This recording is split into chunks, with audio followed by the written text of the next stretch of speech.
pretty shocking news. Attorney General Pam Bondi today stated that the FBI foiled a quote terror plot that was aimed in Southern California by a group called Turtle Island Liberation Front. This was posted earlier today. Let's just get straight into it. On X, she went ahead and posted after an intense investigation, the Department of Justice, working with our FBI, prevented what would have been a massive and horrific terror plot in the Central District of California, Orange County, and Los Angeles. The Turtle Island Liberation Front, a far left pro Palestine, anti government, and anti capitalist group, was preparing to conduct a series of bombings against multiple targets in California beginning on New Year's Eve. The group was also planned to target ICE agents and vehicles. This was an incredible effort by our U.S. Attorney's Office and the FBI to ensure Americans can live in peace. We will continue to pursue these terror groups and bring them to justice. So I went ahead and I did some research into this disgusting group, because of course people are now saying this is all fake. This is this is just a conspiracy to foment hate towards Palestinians. Regardless, I don't want to refresh this page because I'm worried if I do, it might already be taken down. But I was able to find the Instagram page for this disgusting group, and everything she said regarding them being supportive of Palestine is simply true. It seems like it's an indigenous rights group as well. It seems like it's a Native American group. They talk a lot about solidarity between Native Americans and Palestinians. They say ridiculous statements like "death to ICE," "death to America." So just a lot of really grotesque things. It's a very far left radical group. So far, there's no information to suggest that this is some sort of conspiracy. People always I've noticed immediately say that sort of thing when events like this happen, and especially because of the fact that there are true cases where I think that there is simply false flag attacks. This group's been on social media. They've been posting. There's five specific individuals that are posting on this Instagram account that have been for months.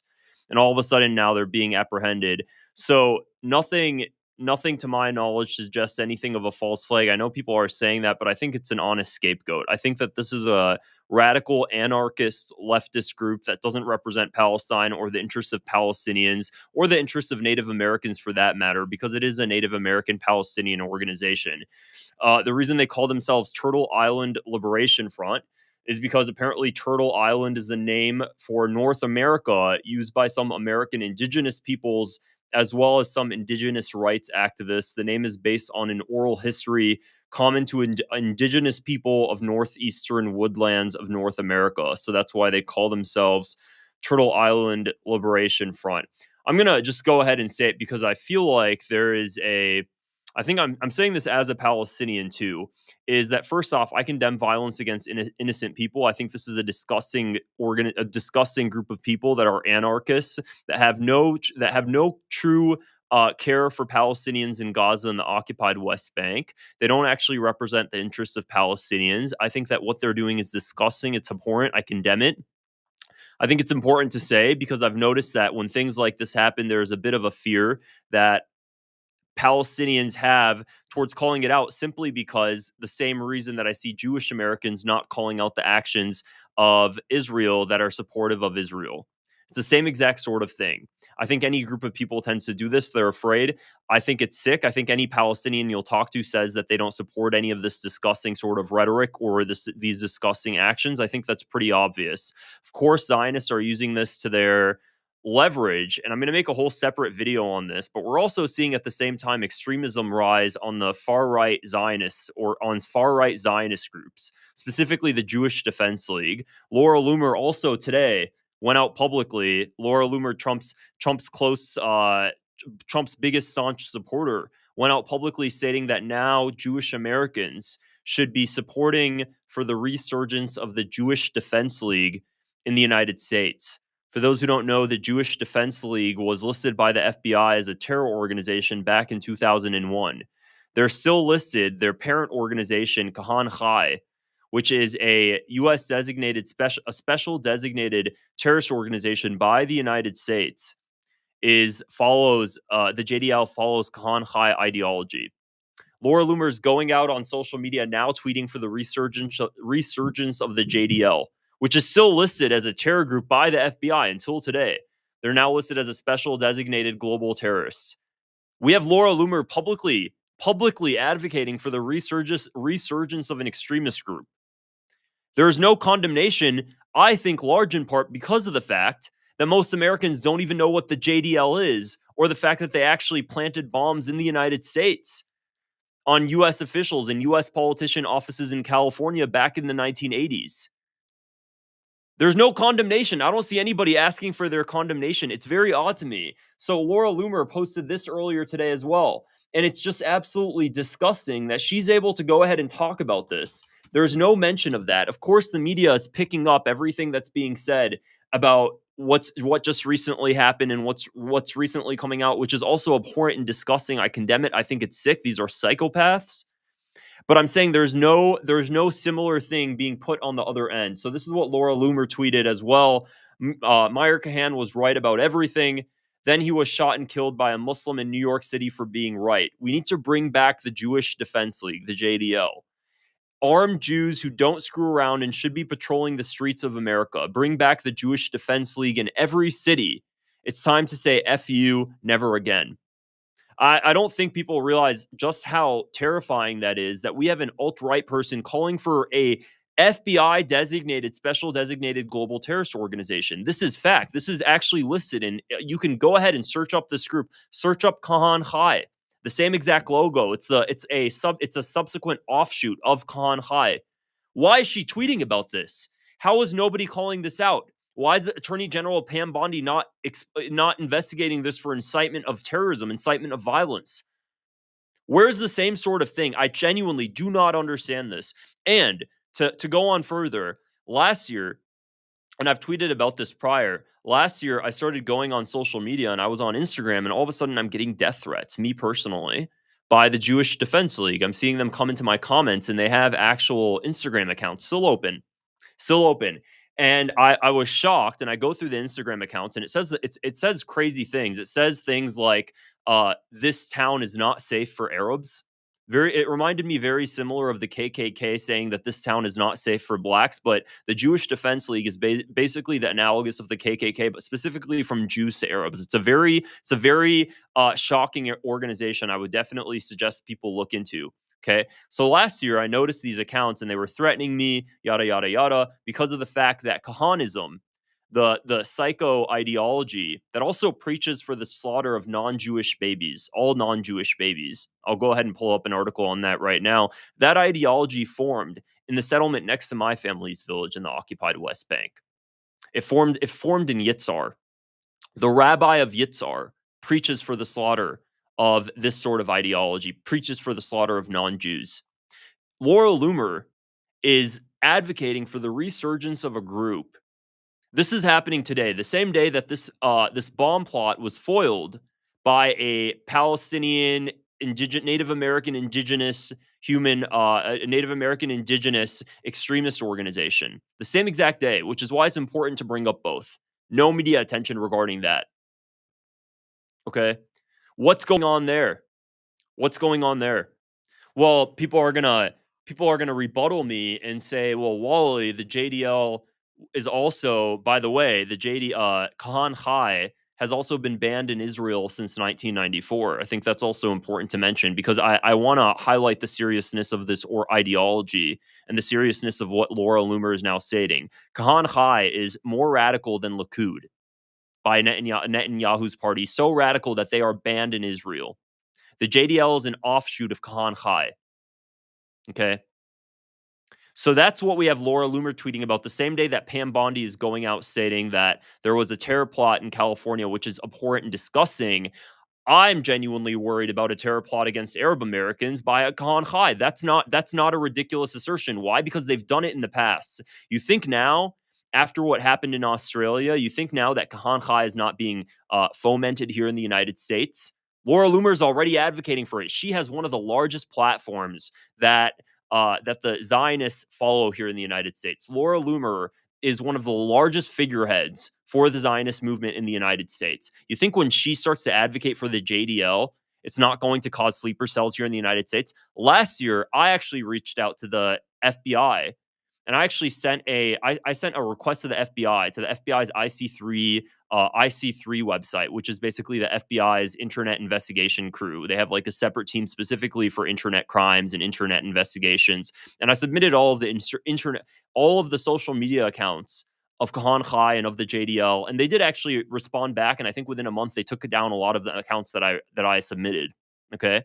Now we have Laura Loomer advocating for the group that the FBI is consistently taking down their Instagram accounts.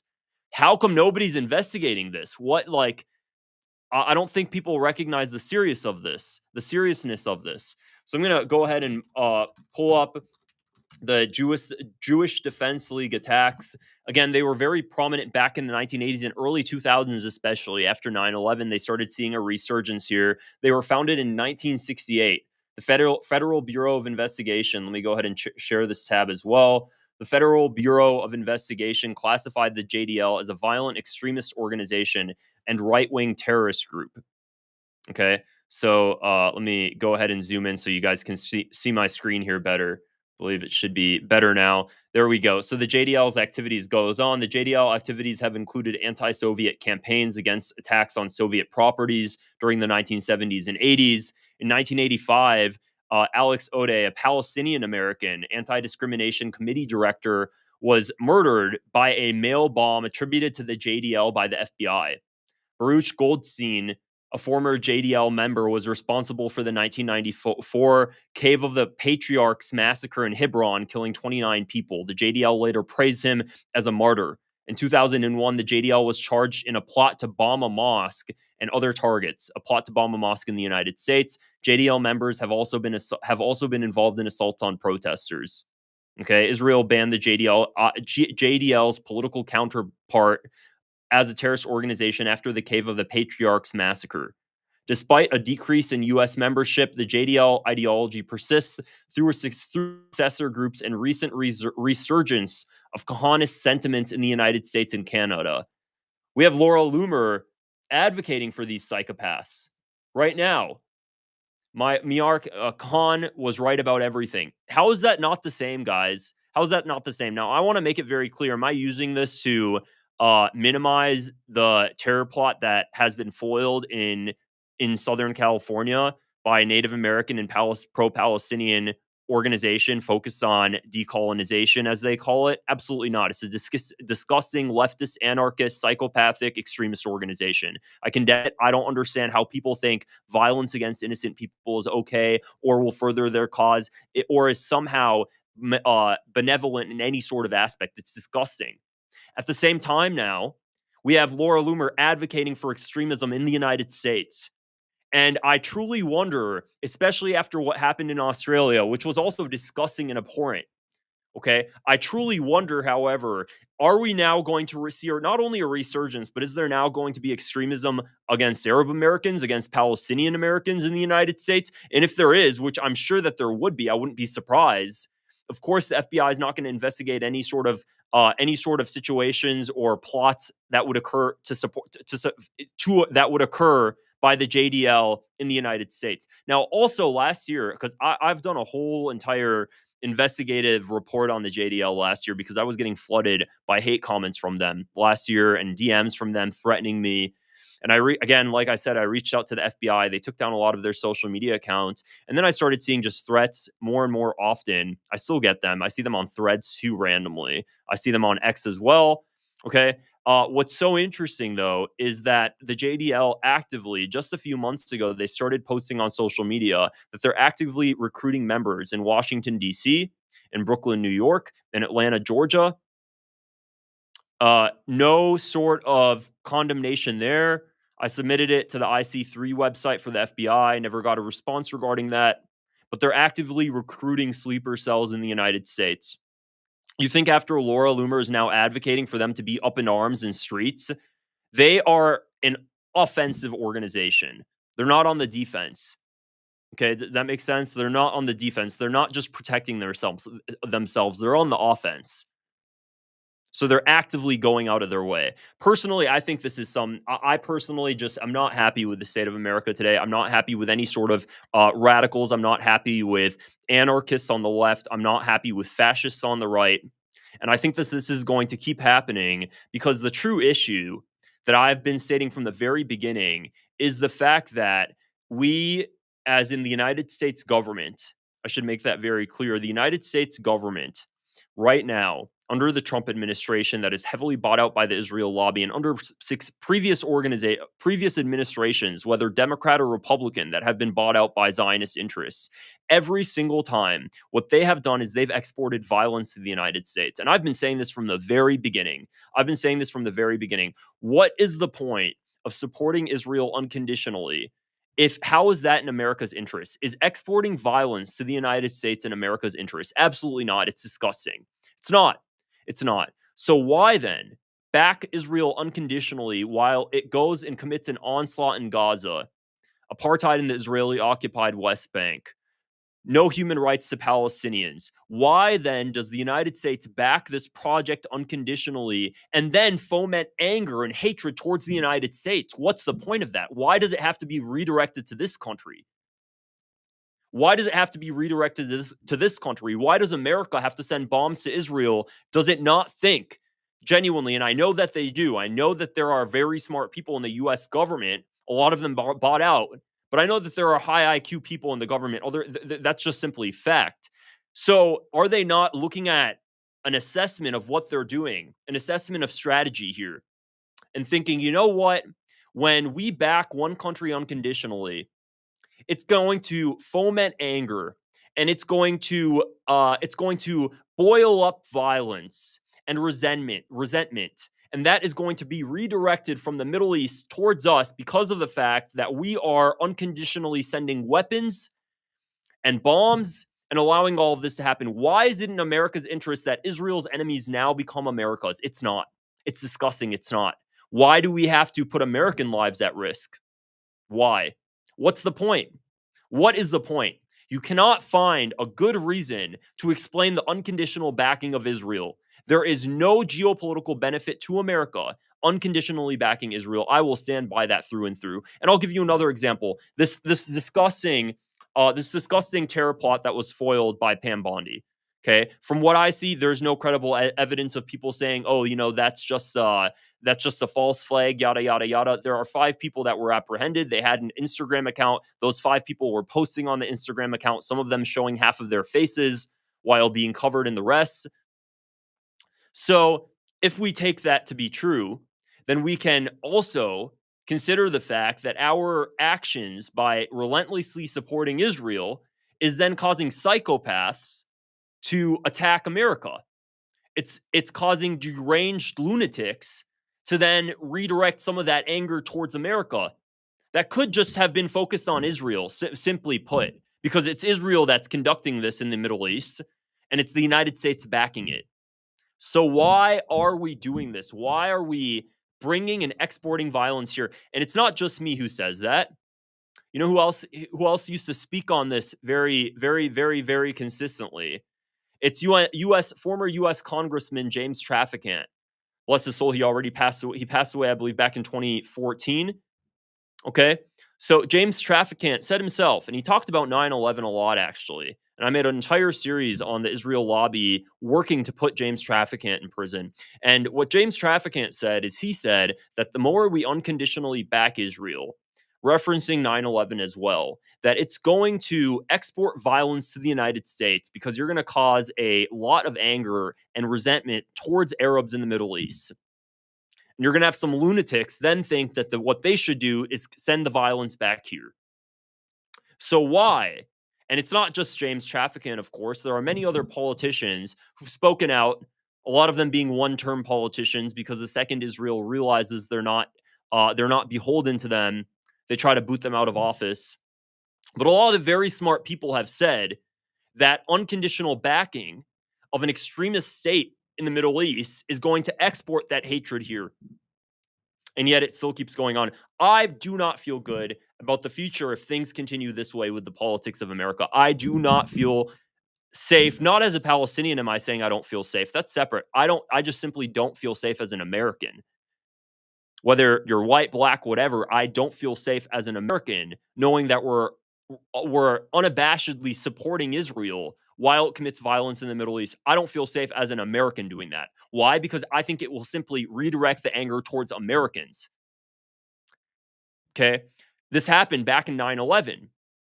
The letter to America, that disgusting letter Osama bin Laden put out, they stated as the top cause, this fanatic organization, they stated one of the top causes was America's unrelenting and unwavering support of what they called the Zionist entity in the Middle East. Absolutely disgusting, abhorrent, okay? But it exported violence to the United States, just like James Traficant previously said it did, just like a lot of other politicians said it did, just like a lot of other political commentators and geopolitical analysts said it would, because it doesn't support American interests.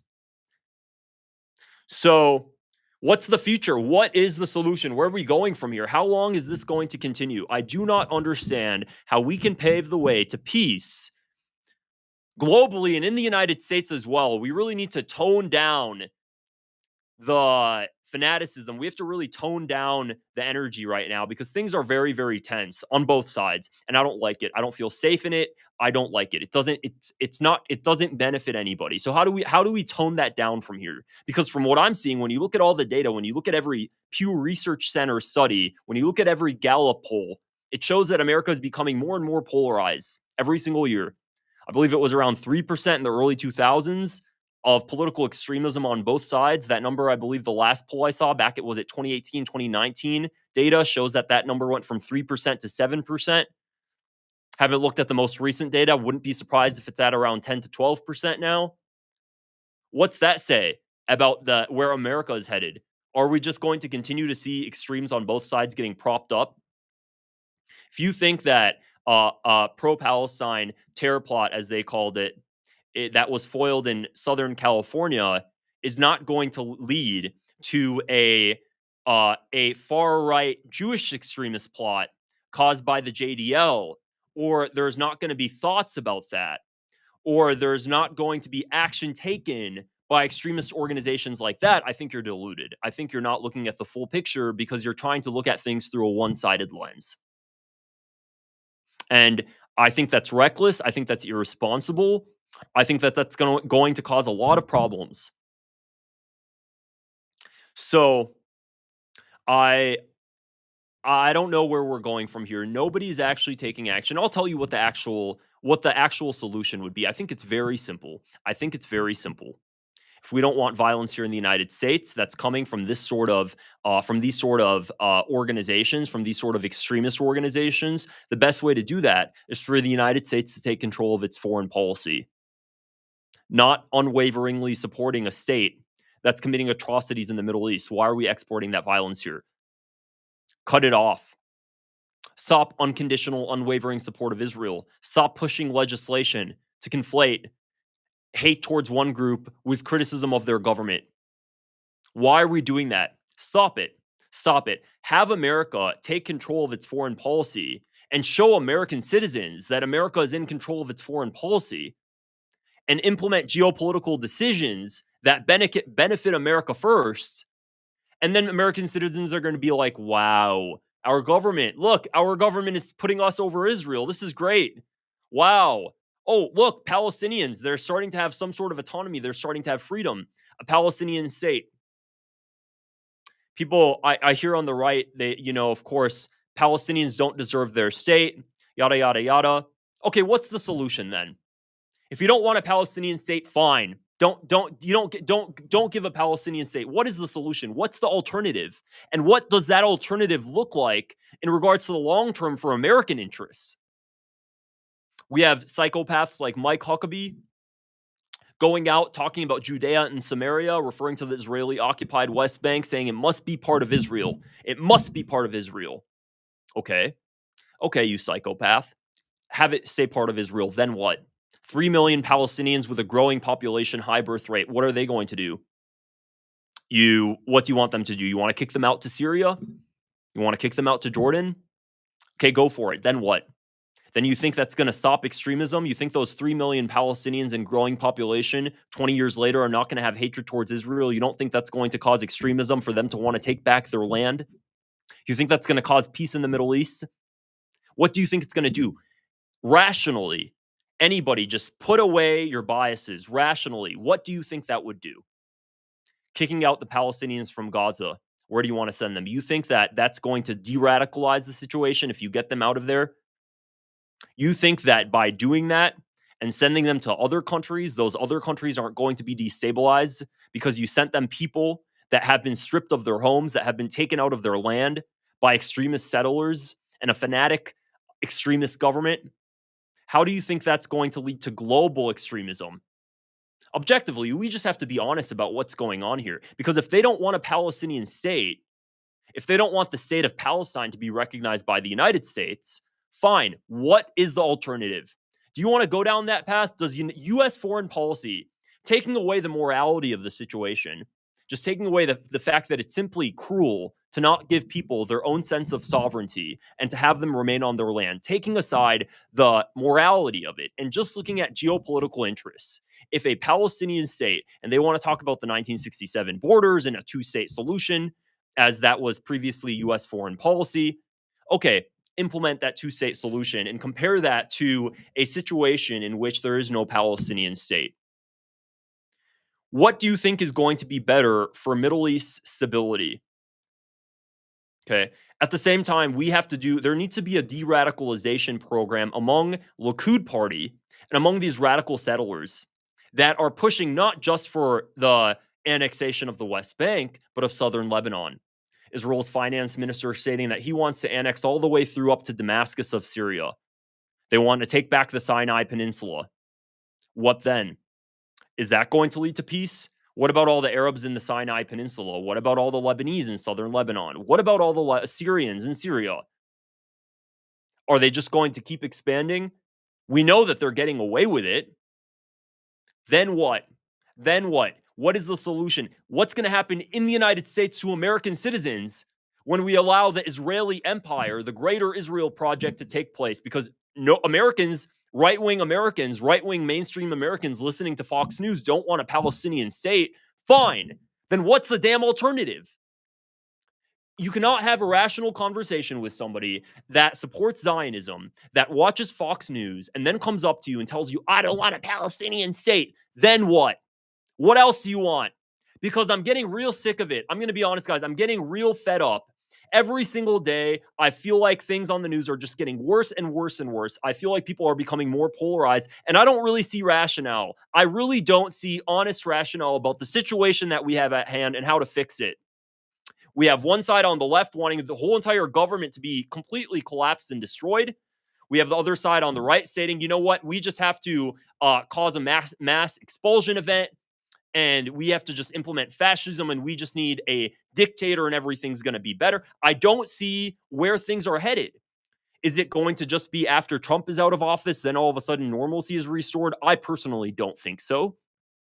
I think that the people that have platforms today, the people that are in power today, are reflective of the society that has certain views, and that those views are being reflected in the politicians to some degree, or the politicians that they choose to elect. Because as we both know, there are a lot of very high IQ candidates that previously ran for state office, for city, for governor, for as president, and they were never elected. A lot of them. We can think of a lot of very smart, high IQ people that should have been elected in office. They weren't because they just simply didn't appeal to their district for whatever reason.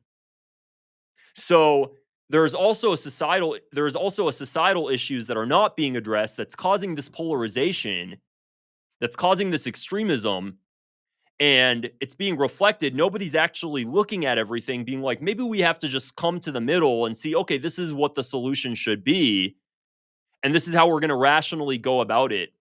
All of college, guys, I think anybody that is sound and that has sound reason will look at a situation and be like, okay, this should be the solution if they set aside their political ideology. There's none of that anymore. There's simply none of that. It's infuriating. So, and I stated this previously on my X account, because this was prior. Actually, I stated this yesterday prior to this news coming out that Pam Bondi put out of this group, the Turtle Island Liberation Front. And I stated, I am concerned about Christmas and I'm concerned about New Year's. I stated I'm concerned about New Year's. I stated I was concerned because of a false flag attack. I'm concerned because I'm seeing for fact we know that Israelis are doing polls and hiring firms to analyze uh, views on Israel and views on Arabs in Europe in the United States, and they found that it's easier for Europeans to have hatred towards Arabs than it is for them to necessarily like Israel. Does that make sense? So, what's Israel now doing? Israel is focusing on fomenting hate towards Arabs because it's easier, the Israelis realize, to push their foreign policy by having the world support their hatred of Arabs versus actually supporting them. But as long as the enemy of my enemy is my friend, then I can push my actions in the Middle East and nobody's going to speak up about it because they're getting out those damn Arabs, as they say it. It's horrible, but it works because it pulls on people's fears. So as we come up on the holidays, I'm getting nervous because I'm like, well, we know that this is the case. There have been previous attacks, and this is where I will start to talk about false flag attacks because that is not conspiracy. That is not a conspiracy theory with a tinfoil hat. That is proven fact. There was the Lavon affair back in the 50s when Egyptian Jews that were working as Israeli agents targeted British and American sites in Egypt, and they were going to blame it on Arabs. That is fact. Caused a huge fallout between relations with Israel and the West. That's fact. The King David hotel bombings very early in Israel's existence, 1947, 1948, where Israelis dressed up as Arabs and blew up the King David hotel. That is fact. In Baghdad, in Iraq, also in the 50s, the Mossad set bombs at synagogues in Baghdad in order to push Jewish communities in Baghdad at the time to flee to Israel. That is fact. In 2010 and 2000 through 2012, the Israeli Mossad covering up and pretending to be CIA agents to recruit South Asians in order to get to do CIA plots in Iran while pretending to be CIA officers. This is also fact. 2010 to 2012, I'll make a whole video on that. But we're seeing the Mossad take on the identity of American CIA officers to recruit South Asians to commit intelligence in Iran and to gather intelligence information in Iran. That is fact. So what I'm saying here is that it is factual to state that Israel has a history of false flag attacks. That's not loony toony. Okay. So we know that. We know that there's firms being put out by the Israeli Foreign Ministry advocating, testing the fact that fomenting hate towards Arabs works to push Israel's foreign policy agenda. With Israel's history of false flag attacks, I have a concern there of another one unfolding in the near future because of the fact that the world is starting to hate Israel. That is a valid concern based on historical events. If anybody told that to me, I'd be like, you know what, you're right. That is very valid. I think in this current foiled terror plot that came out today by Pam Bondi, so far, Turtle Island Liberation Front looked like a real group. They had an Instagram account. They were posting on it for months. They were doing protests in Southern California. I don't see any evidence of something beyond that. Who knows what's to come, but so far, I believe that to be valid. However, does that mean that I believe things to come in the future? Do I believe that the way Netanyahu was going about this attack yesterday in Australia and him stating that Iran is responsible, or him stating that they are investigating Iran, is not being used for political leverage, or even worse? No. Okay, so you can understand things from both sides, and you can understand that both things can be taking place at once. But when is it going to stop? If we know that this is happening, if we know that this is Israel's objectives, how do we stop it? Are we going to stop it by having a Trump administration that's unrelentingly backing Israel? Is that going to be solution? No, I honestly think that clearly that's going to only exacerbate the problem. If we put a Democratic president in office with a Democratic administration, is that going to solve it? No. It's going to be the same thing. They're both bought out by the Israel lobby. So it's going to keep exacerbating it. So this is where I get back to the same question. How do we stop it? So that's that's really everything for this video, guys. I I think that there really needs to be a reset. We have to really root out foreign interference from our government.